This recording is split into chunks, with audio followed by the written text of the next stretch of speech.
comments. I'm seeing comments.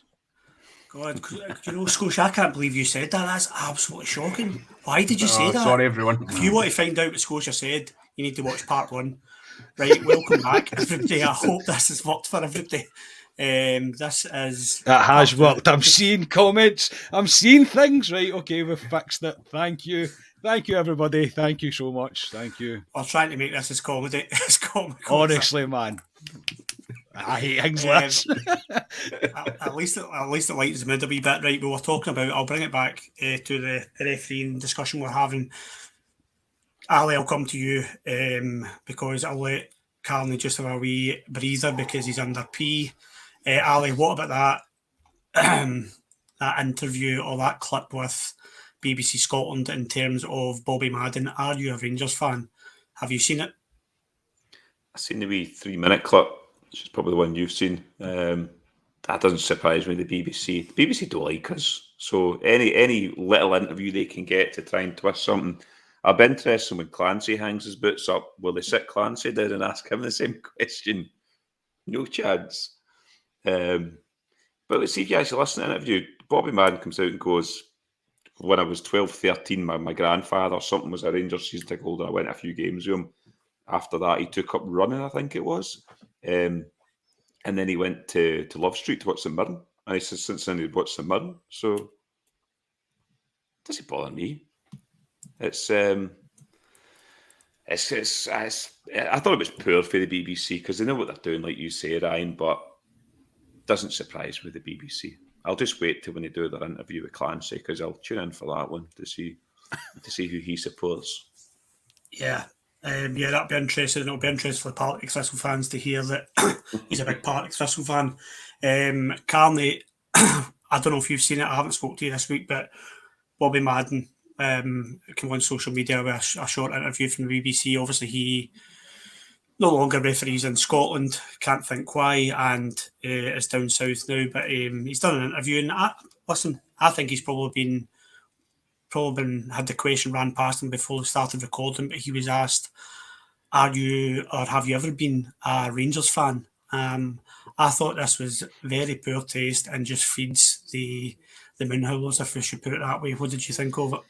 That's exactly what it is, mate. And it's trying to make him almost cannon fodder for the other half of the city to get stuck into him. It's ridiculous. It really is ridiculous. There's just no need for it as well. And I think it all harps back as well to the media in this country doing nothing to promote the sport, to promote our football. All they do is kick it down. It's constant. They don't want to see it getting to another level. They don't want to see it going up again. They're quite happy for it to live in this wee tin pot league that the rest of the world kind of sees us as, and they seem happy with it because they don't want fans rising. They don't want clubs rising. They don't want that because then they get more of a say. More pressure goes on to the SFA, goes on to the SPFL, and then that ultimately leads on to the media as well. The whole situation of it all, mate, it's all down to. It can go hard back to when Rangers kicked them out, the BBC out of Ibrox, because it's scandalous reporting. It is, and it's all this clickbait stuff that they're desperate to get out and get clicks on their media and trying to save themselves from progression. The media game. Look at us, over 4,000 subscribers on YouTube from starting talking to each other during COVID. All of a sudden, we're a place that people will come and listen to our opinions on Rangers instead of, well, maybe still people, I don't want to presume, people might still click the mainstream media for that. But I would like to think people come and listen to us because we're pretty rational about our club, and it's biased, yeah, to a certain degree, but I think we still call it as it is. And I'm not a journalist. None of us here are journalists, and they don't like that. They don't like that kind of thing. So it's all to create a narrative, mate, that suits them, and it suits them to be able to replay that over and over again. I would have just loved if they went like that. Yeah, I'm the Grand Master and Lodge ABC down the road, because that would have but again, they would have, even if he was joking, mate, they would have clipped that and it would have been everywhere. Do you know what I mean? It would have been absolutely everywhere.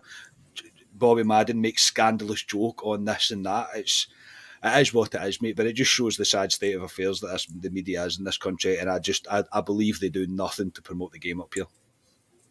No, they do nothing to promote the game, but they do plenty to feed that paranoia that's out there, and the penalty to Rangers thing, and etc. etc. But as Gallant Pioneers put rightly in the comments, there is an audience for this type of thing, and it's a big audience, unfortunately. And if MD's too naive to understand what we're kind of talking about, there is a fantastic documentary that was premiered at a ground in the East End called Anyone But Celtic. It's on YouTube. Give it a watch. It's absolutely gold. That's enough of that. Right, so next thing I was going to start talking about current affairs today and the Rangers team. So Michael Beale did the press conference.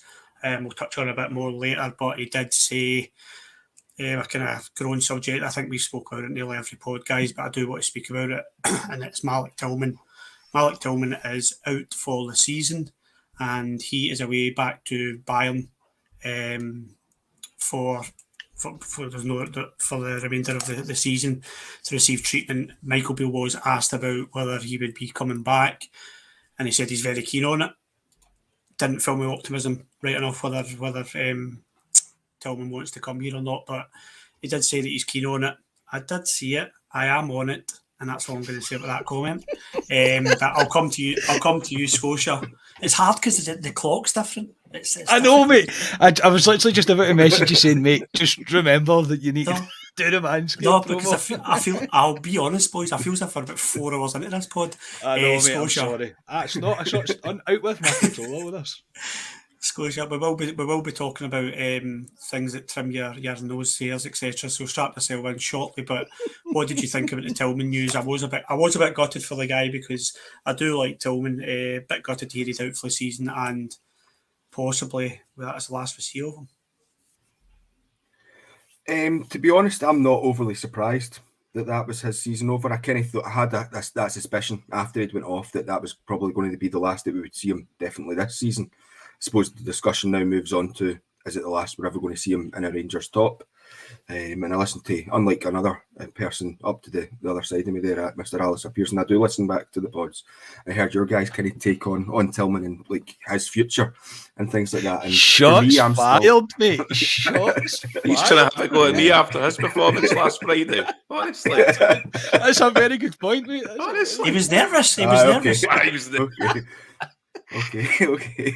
Yeah, but for me, no, I'm still on the camp that I would be looking to keep Tillman next season, offer him that deal, because I think you need to keep in respect. He's only going to be 21 at the end of this month, so he's still a really young guy.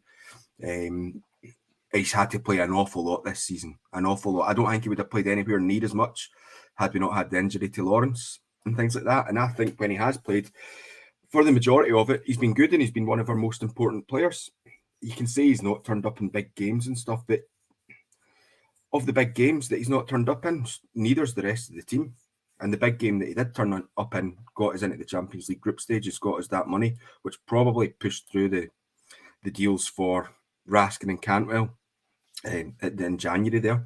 Would we have signed both of them had we not made the Champions League group stages? It's difficult to see with the outlay that we put down in the summer. So for me, I would be all for keeping Tillman because I think he's only going to get better. He is still very young. It's his first full season in football, and I do think he's been a pretty important player. But I would maybe go back to something I said months ago now, that does Tillman want to stay at Rangers? And that's kind of my feeling, is now that he's not going to be here until the end of the season, could be a wee bit of a double-edged sword. The fact that I don't think the atmosphere around Rangers are going to be great for the remaining 5 games, particularly if we drop any more points. But maybe having his time back in Germany, he'll maybe think, I've really enjoyed it over there, take a wee bit of time to reflect. So we'll just see where that goes. Yeah, it's very much up in the air at the moment. I'm sticking my guns personally. I think we need someone who is ready to hit Scottish football now, whether they're playing Scottish football just now or not, but somebody who is going to settle in quickly. And I think Tillman, if we do sign him, I think we need to be patient with him. I think there's definitely a top player in there. There's no doubt about that. We've seen what he can do. You possibly have to wait a couple of years to see him peak or get to the level that you want him to. And that's where, for me, the thought process has got to come in, whether or not we're ready to spend $5 million on just potential. Ali, I know we spoke about this the other day there, but Tillman out for the season. I know you won't be surprised, but what's your thoughts on it? I honestly don't think we'll see Malik Tillman again. If I'm being blatantly honest, I listened to Beale today. He was playing his cards close to his chest, which is unusual. Usually he tells us everything, but it was kind of 50-50 on it. He didn't really say much about it. The fact he's come back to Germany, to Bayern, and he did say it's up to him as well. He did say, although the two clubs have an agreement, ultimately it's up to Malik Tillman if he wants to come to Rangers or not, which was interesting when he said that. So I can't see him coming back. I've swirled on him all season, Ryan. I've thought, yeah, in terms of a business sense, if we sign Malik Tillman, I think we'll make money on him. But at the same time, I'm in your camp where we need players to come and hit ground running next season, especially against Celtic. He hasn't done it this season against Celtic in big games. He's been brilliant against some of these other teams, but to be honest, most players should be brilliant against these other teams we play. So £5 million, yeah, and especially players we've been linked with as well. That the boy for Norwich, I thought we were linked with another boy for Man United, I think, who's also played at Norwich in his career as well. Seems like we're looking for boys that have played for Norwich for some reason, but no, I don't think he'll be back, Ryan. It's just disappointing because after I sang that song to him at Christmas time, maybe that's the reason he doesn't want to come to Rangers, because I sang that song to him. But disappointing. He's quite a quiet lad and that, but I don't think we'll see him again, Ryan, unfortunately. And he'll go on to, and I know what'll happen, he'll go on to be a fantastic footballer, and about 5 years' time we all look back and go, why did we not sign Malik Tillman? But that's what happens with players that come to Rangers and go elsewhere. So I do agree with you, but I think Tillman, I think you've got to have the right attitude here. I'm not saying his attitude. He's very wet behind the ears. Let's put it that way. I think Tillman is a nice lad, very kind of reserved, and I think your personality and your kind of attitude's got to be in check to be successful in Scotland, especially with either side of the rule firm. And you see that so many players that come up from England and they don't get it. And I'm not saying we can bring in somebody from down south or from a Scottish team who would be a better player than Tillman, because I agree he will hit a top level. But I think based on what we're getting right now for Tillman, I don't think that's what we're looking at. I think we need to look at players who are established now. Carney, he's out for the season. If it is the last time we see him, I'll look fondly on him, and I do wish him the best.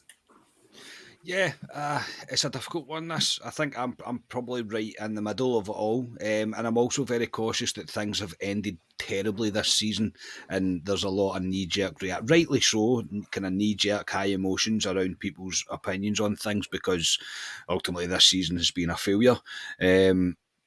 Tillman, I agree. I think what Ali said, there's no doubt if he leaves in 2 or 3 years, we'll see him playing for somebody and you'll be like, we could get a chance to sign that boy and he'll be fantastic. And then what alternative will happen, we'll sign him and this injury that he has will ruin his career and Rangers will have to pay him for 5 years. One of them two. It's a real difficult one. I think there's a player in there. I liked him in spells this season. At other points, he did really frustrate me.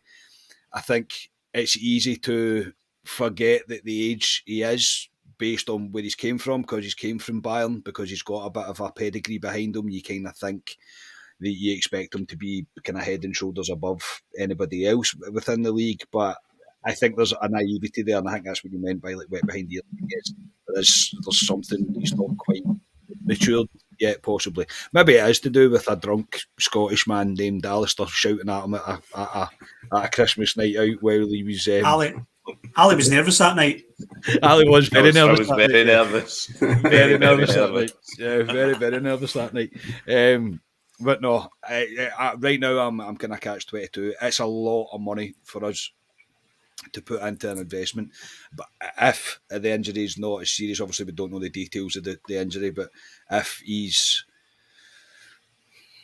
something that he's going to be able to recover from, then Rangers will at least get their money back, if not more, from him. I just don't see how you don't on him, because I think there is that much potential within the boy. It's a difficult decision. It's a difficult decision for the club. I don't want it to be, though, however, that it's Tillman or it's Tillman plus a couple, if that makes sense. If that's the way that the wage structure and the way the money and the finances is going to be, it would be Tillman plus a couple, because I think it needs to be, if it is going to be Tillman, you still need another maybe 6 on top of that to come in. So it's a tough one right now. It is a tough one. I think, as I say, the biggest thing I can say is he frustrated me at times, but there is no doubt that there's a player in there, and maybe we do need to remember that he is still young. He is still young, and maybe the big games. And the big games on the old firms, especially, he hasn't quite shown up. But who's to say a pre-season with Beale that he wouldn't end up in the right place and in the right mindset in order to make an impact in these games? I don't envy the guy that's got to make the decision on this. No, me neither. I don't think there's a right or wrong answer. I think it's one of these ones that there's a shout for both sides in terms of Tillman, and maybe if players round about him had turned up and put in, kind of more senior players had turned up this season and put in performances, maybe we wouldn't really be speaking about whether we're going to keep him or not and having that kind of pressure on his shoulders. It comes with a badge. I totally get that, but he is young, and we probably, as Ali said, we probably will look at him being a success for somebody abroad or whatever, and we'll be like, yeah, we should have kept him. But yeah, very difficult decision for the club to make, and let's not forget that Tillman's got a decision to make as well. Maybe he doesn't fancy it and fancy listening to Rangers Twitter and all the negativity you get. Yeah. So, but listen, moving on, you do need to show balls in Scotland, and talking of balls, this one's for you, Andy Hill. Time for a word for our sponsors. It's time to mind your manholes with Manscaped. Everyone's aware by now that the nose hairs are a major turn-off. That's why Manscaped upgraded to their brand new Weed Whacker 2.0. With improved blades and motor, you can feel the power of nasty nose hair annihilation in the palm of your hands. Save money and attack your nose and ear hairs by going to manscaped.com and using the code CLUB@22 to get 20% off and free shipping. Our friends over at Manscaped are helping you enjoy the fresh air in spring by using the Weed Whacker 2.0 on all of your face whole hair. Also, the Weed Whacker 2.0 will be in all Manscaped tool sets, including the Platinum Package 4.0 and the Performance Package 4.0.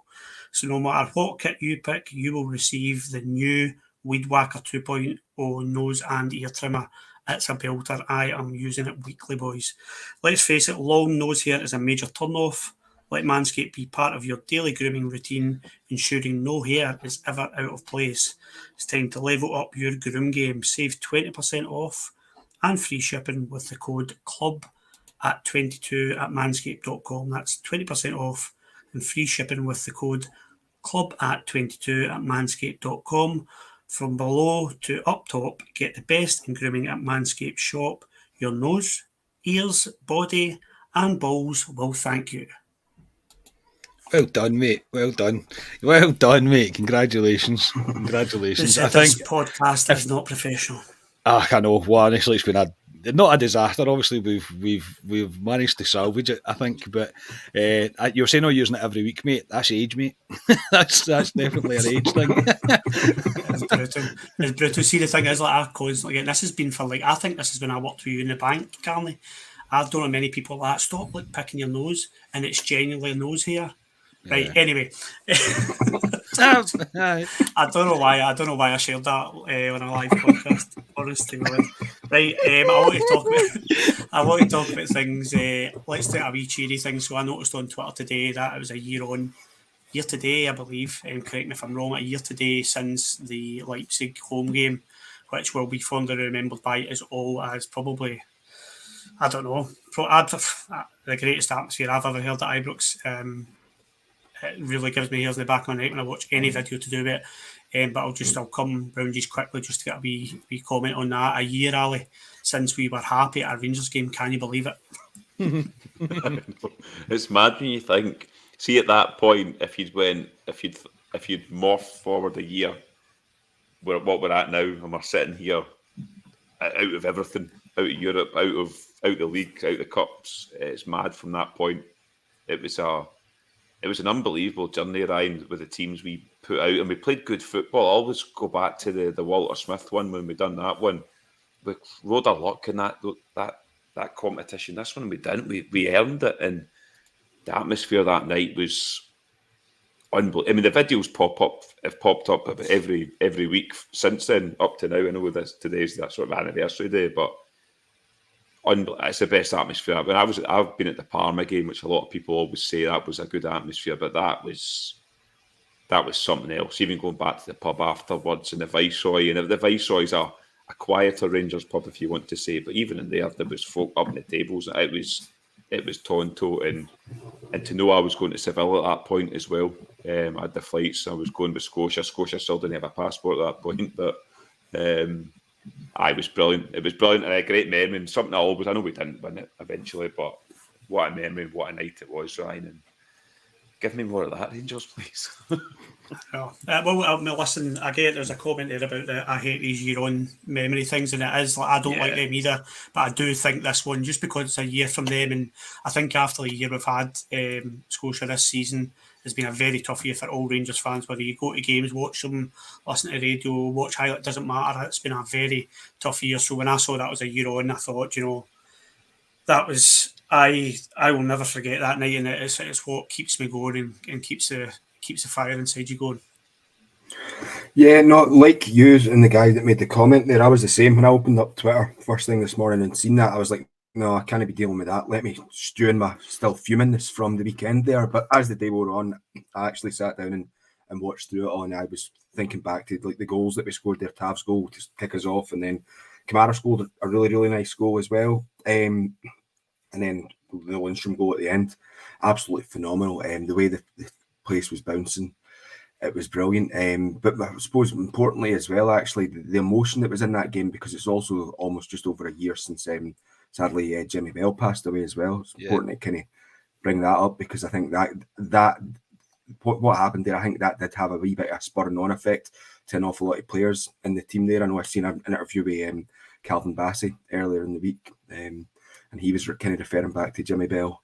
I bet it was an incredible night at Ibrox, and then I would have got more drunk that evening if I didn't. As Ali had mentioned, I had to get up early for a quick journey down to Cairnryan, and I remember actually listening to you guys on the Friday night, almost a year ago now, while I was waiting for the ferry to arrive at Cairnryan so I could go and get my passport. So the memories that gave me on, also that night and then leading on to Seville, absolutely phenomenal. Yeah, I think it's something you'll never forget, and I quite enjoyed just seeing that today and just kind of having a wee reminiscing, and obviously about Jimmy Bell as well, because it was for Jimmy Bell, and you seen Bassey that night. It was just literally hairs at the back of your neck stuff. Carney, you always look back at that night fondly, and atmosphere, I think you'll agree with me. I was at Parma, I think we all were at Parma that night, and it was sensational, and it was the best atmosphere I've been at until that game, mate. It was something else. Yeah, that's that. I think that you need to go somewhere in order to beat that night for me. It was just one of those nights that will live with me forever. The feeling of it, and I said it as well when I done the post match with it. I just felt so part of something. Do you know what I mean? It just felt like it was like you've just felt so involved in it. It was like unbelievable. I've never seen Ibrox like it before in my life, mate. And yeah, when I think about it, it's not half. It is really, really fond memories. It is. It was just one of those unbelievable feelings when John Lundstrom scored, mate. I've never experienced something like that before. It was just absolutely incredible, and a feeling that will live with me forever.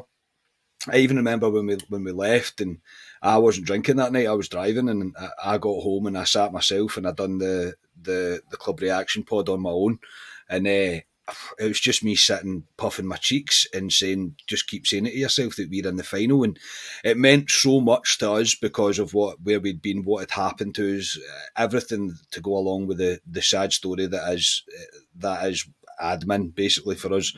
It was just so worth it. It was just so worth it to have that feeling. Oh, look, obviously it ended horrifically. It didn't end great for us in terms of winning the trophy, but it is a night that I'll remember for the rest of my life. And walking down Paisley Road after it, just the feeling that everybody had and the sheer emotion of it all. Yeah, I won't forget it in a hurry. But also as well, we have to pause and remember Jimmy Bell, a guy that he really summed up what it is to be a Ranger, and there was definitely a lot of emotion in the air for that as well. But incredible, mate, absolutely incredible. And to think we're sitting here now like, what is happening? What has happened this season? Generally, what has happened? But no, it's still great to think about the days, mate, no doubt. Of course it is, and that's football. That's the way I'm going to look at it, and things can change very, very quickly in a year. So let's hope this time of the year, I'm not saying a European final, but let's hope this time of the year that we have got our smiles back and we've got the buzz for it back. So yeah, football can change very quickly, guys. And I just wanted to kind of touch on it and bring a kind of positive note to the podcast. But I can bring it back down. It's what I'm good at. I can get the morale right back down to ground, because Michael Beale did do his press conference today. And Yanis Hadji was the player. I'll be honest with you guys, I haven't watched the Yanis Hadji one. I've not watched I don't watch the player ones very often. I think they're quite box tickerish, but I did see he was saying he's getting fitter and fitter every week, which is really good to hear. He's hoping he's part of the club's plans. He's trying to catch Michael Beale's eye. Well, let's hope that's the case. For me, the fact that Yanis Hadji has done the press conference today makes me think that he's going to be a part of the game on Sunday, whether it's starting or a substitute appearance, I don't know, but it makes me think he's definitely going to be a part of it. Michael Beale's presser, he was just saying that he wants the team to bounce back after last week.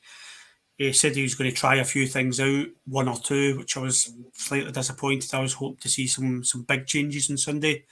He was asked about Ryan Kent and Morelos. Now, I seen Curry Muncher had mentioned this earlier on, that he actually put a good question. It was, I don't know, maybe about 20 minutes ago. Yes, that's the one. Well done. So it's you guys hoping that Kent and Morelos never play again in a Rangers jersey and do results here on in matter and play fringe players for the rest.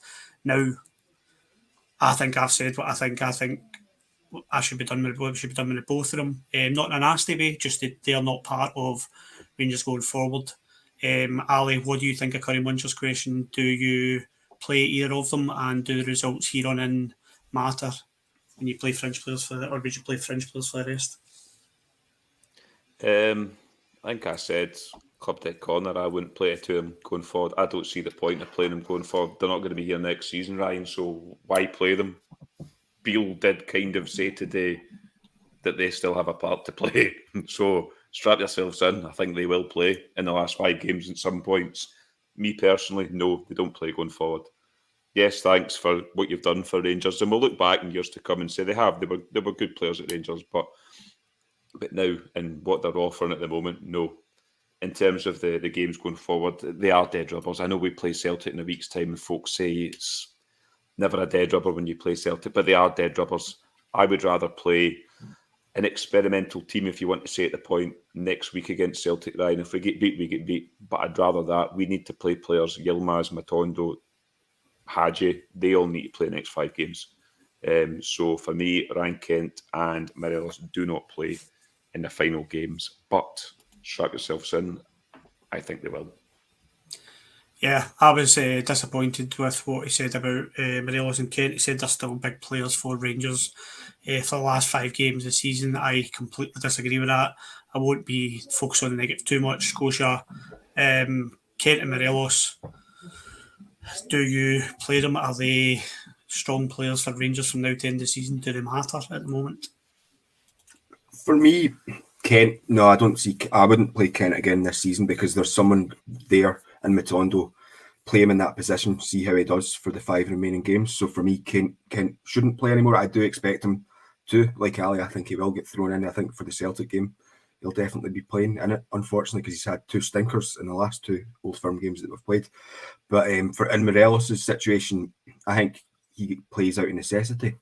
Because otherwise, he didn't mention Cholak today in his press conference, but I still believe he's still out at the moment. So if you're not playing Morelos, then you've gone with Sakala up top, really. And yeah, that doesn't fill you with confidence after the last couple of games he's had. So I do think Morelos will play more often than not from now until the end of the season, because I think it's one of these ones. Obviously, we touched on Lovelace in the first segment of this podcast this evening, that you can go back and watch. And remember, everyone, watch back in 2 parts. But we spoke about him, and he's only 16, 17-year-old. It's a very high order to throw him into the deep end and try and salvage something in terms of us as fans' feelings, which kind of leads on to Curry Muncher's other point about the remaining games being dead rubbers.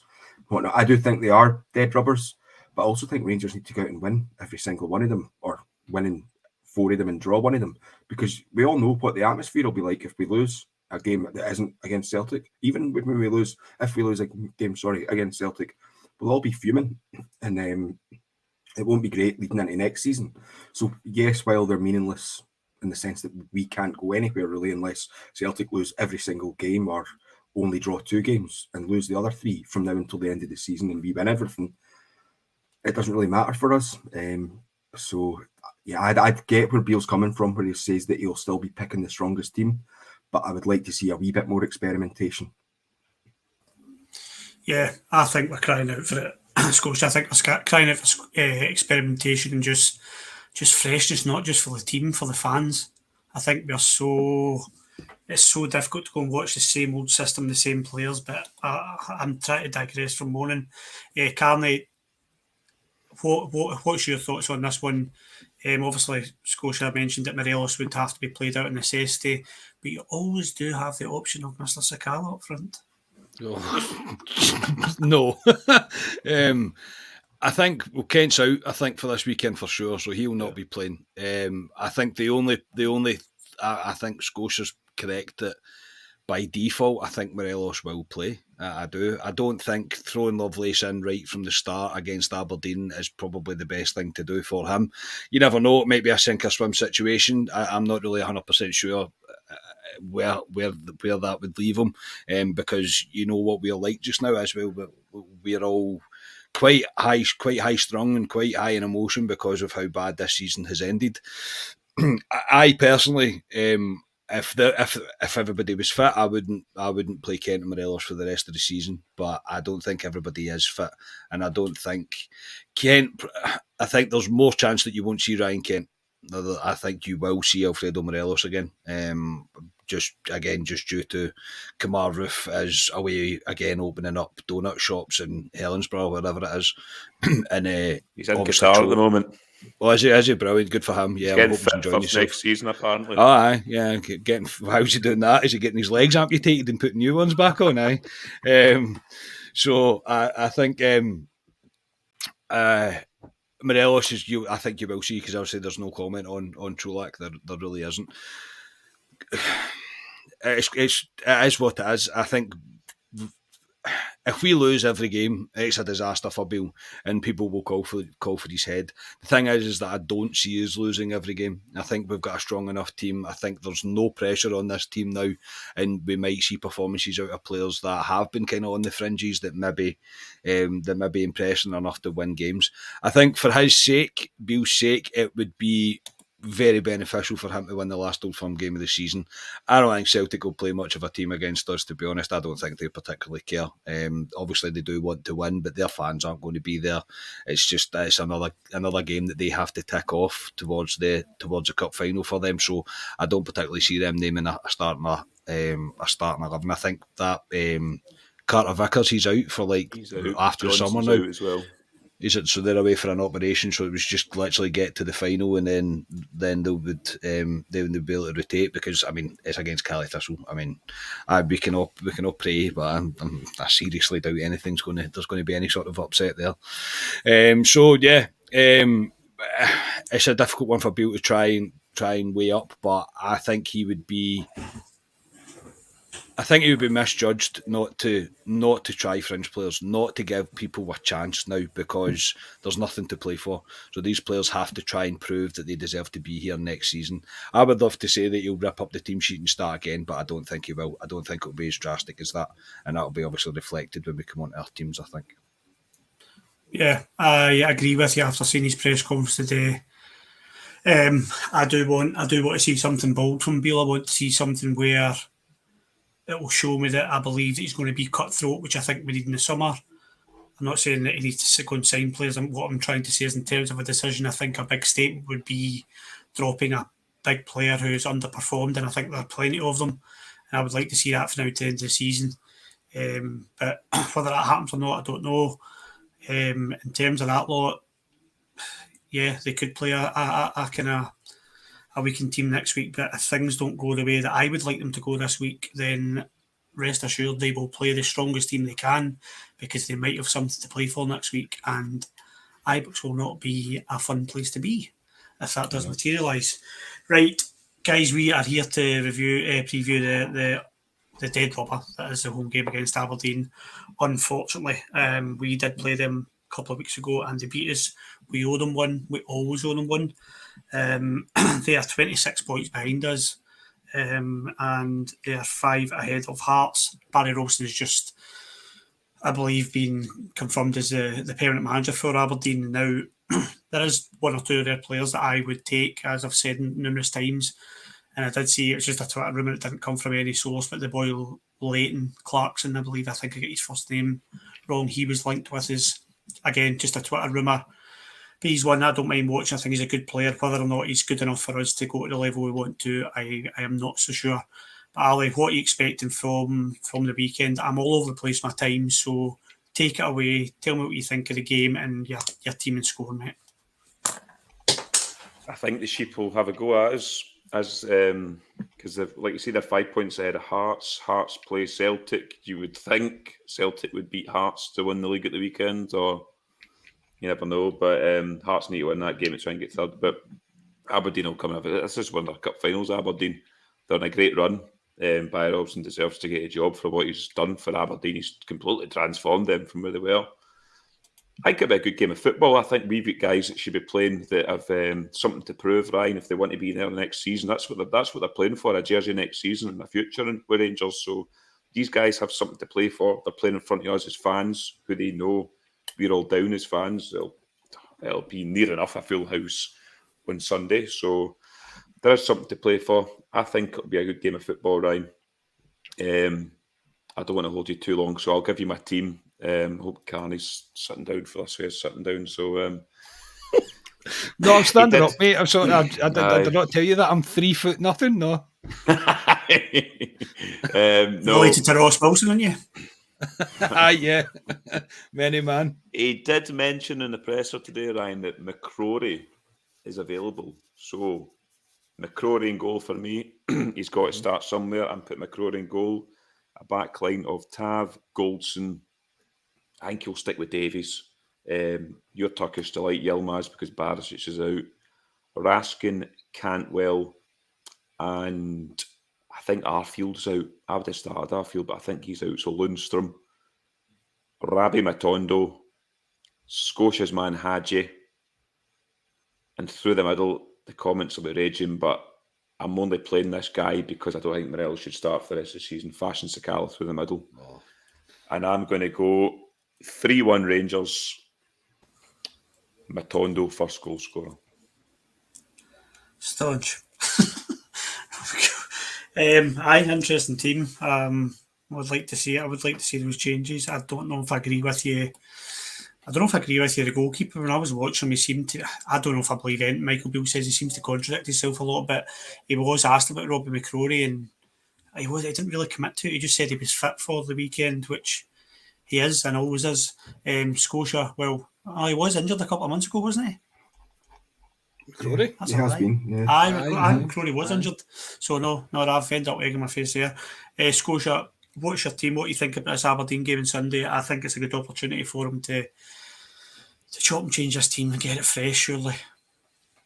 Yeah, it is. But like we were saying there, it's a dead rubber game for us, but it's not a dead rubber game for Aberdeen because, like you mentioned, the 5 points that separate them and Hearts, if they manage to get a result, that's probably more than likely sees them eke ahead of Hearts more.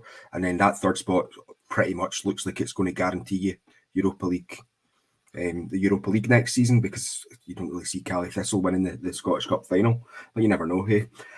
So I think they'll be well up for Aberdeen, and then that's kind of where I get the feelings that what Beale's saying about the strongest team makes sense, because we'd all be fuming if we came away with that game on Sunday and we'd just get beaten at home off of Aberdeen. I know we would, and the pod would be fuming as well. So yeah, I think they'll be well up for it, but we need to be equally up for it. But for me, I would make changes, but I do expect there only to be. I expect the team that Beale names will only have 3 changes to it from the team that played last week.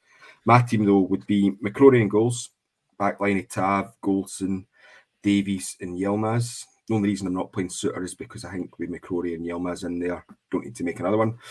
Raskin, Cantwell and Hadji in midfield, and then properly strap yourself in for this one, lads. Front three of Matondo, Morelos and Scott Wright. Put him in the shop window if the rumours are true that he's going to be going out the door. That's the freshness I'm looking for, Scotia. I'll be honest with you. I want to see it. That's the kind of team I want to see, and it's sad to say because of where we are, and we know there's kind of a low quality there. But no, I want to see freshness, and I would go with that. Carney, what are you expecting on Sunday? Aberdeen, they've got something to play for just now, mate. They are fighting for this third spot with Hearts at the moment, and Hearts have got that lot, so they will be looking to get something against us, and I think they'll be confident after the way we played last time. Yeah, they will be, mate. Yeah, they'll be definitely coming to have a go.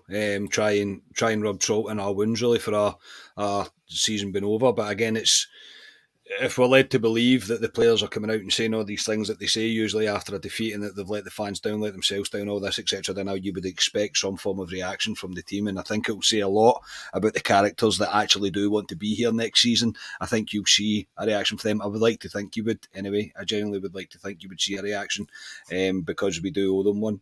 Say we were terribly poor against them at Pittodrie, so we can't be seeing a repeat of that.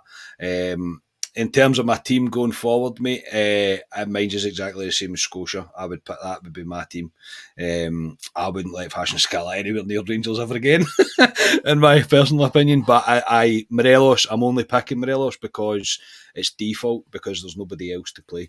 If Cholak was fit 100%, I would play Cholak. If Kamar Roof was fit, no laughing at the back, I can hear you, then of course I would play Kamar Roof.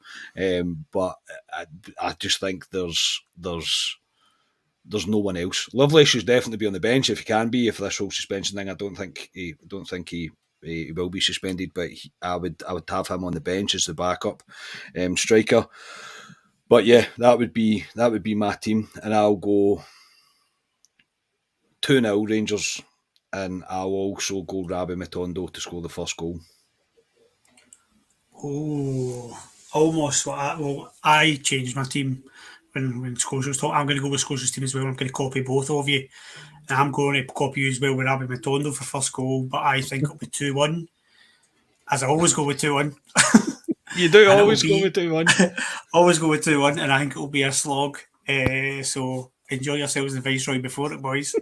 I think it'll be a slog. I've had this kind of end of season feeling at Ibrox for a while now, and I don't see it not continuing. And they'll be up for it on Sunday. They always are up for it, but they've got something to play for, whereas we don't. And yeah, Ali's romantic view on players should be out there to prove a point on Sunday and trying to win themselves a contract for next year. They should have been doing that months and months and months and months ago for Rangers, and that's why I have zero faith in them doing that on Sunday, unfortunately. And just on the bell, thank you very much, Davey. 1642. Very careful with that number reading there, just in case I mixed it up. Thank you very much for the donation, mate. That is extremely appreciated from all the boys. Absolutely brilliant. Right, boys, I think we have pretty much covered tonight, and I've no idea what time it is. I don't know if I've missed putting the boys to bed. I have no idea what day it is now. What a podcast. One of my favourites, but we got there in the end, so thank you. I'll say cheerio to the boys. Firstly, Ali Pearson, cheers tonight, mate. Thanks for your patience and coming on the pod. Hope you get a phone soon. That's what text me a number. That's a work phone. No, hopefully I do get the phone next week, Ryan. That should be sorted. Looking forward to Sunday. Bank holiday weekend as well, so a couple of beverages in the Viceroy. So yes, disappointed you lads all said Morelos through the middle. Disappointed. I know by no default. I know he's going to play him, but I don't think he shouldn't play for Rangers going forward. But anyway, that's neither should Fashion Sakala. He shouldn't play for Rangers again. Likelihood is he'll be there next season, Sakala. So you play him anyway. We're going to get back into discussion here. Yeah, I know. Watching it come off, but no, I'm away to watch Queen's Park Dundee because the winner of that game wins the championship title. see who comes up, who we play next season. So I'm looking to watch that. But we'll see. I'm on the nice one. I'm on the Queen's Park. Let's not get into another discussion about Rangers because that could be part 3, and I'll be telling you to tune in again. Scotia, thank you very much for tonight, mate. You held your nerves tonight. Absolutely immaculate performance. Cheers. No, I'm like Ali there. I'm actually looking quite forward to this this game on BBC Scotland. So I'll be watching that. But keeping the copying mood up, I didn't give you my score, but I'm copying exactly what you said there, Ryan. I would go 2-1 with Matondo to score first as well. But it's been a pleasure, lads. We made it in the end. We always make it in the end, of course we do, and we would not make it in the end without admin, Podfather, what did you do? IT, Mr. Scott Cardy. Thanks, you got there then with your microphone, mate. Nice one. Yeah, I thank you everybody for bearing with us during that. I literally, for whatever reason, just didn't link up, and nothing was updating, so I can only apologise. But thank you so much for your understanding and switching through. And we've never claimed to be a professional podcast, and we never will claim to be a professional podcast. So yeah, one of those things. But yes, I do appreciate it, everybody, for tuning in and kind of switching over as well. I've no idea, and I'm not even going to be able to figure out why it happened, but I don't really care. I'm probably not going to watch the Queen's Park Dundee game. I'm probably going to have to watch, I don't know, whatever the missus is watching down the stairs. But yes, Sunday's the last kind of 3 o'clock kick-off, really, so the last proper day of football the way that we usually do it. So definitely got a couple of beers on Sunday, for sure. And yeah, let's hope we're speaking to you on Sunday after the game, after a much more positive performance and result. Cheers, everybody. Indeed, yeah, and echo what Carney said. Thank you, everybody, for your patience this evening. Had a few bumps we got there in the end, and we've really enjoyed you tuning in tonight. The boys will be back on Sunday. I hope everybody enjoys their coronation weekend. Obviously, God save the King, and thank you for this evening. Be our club at 22. Cheers.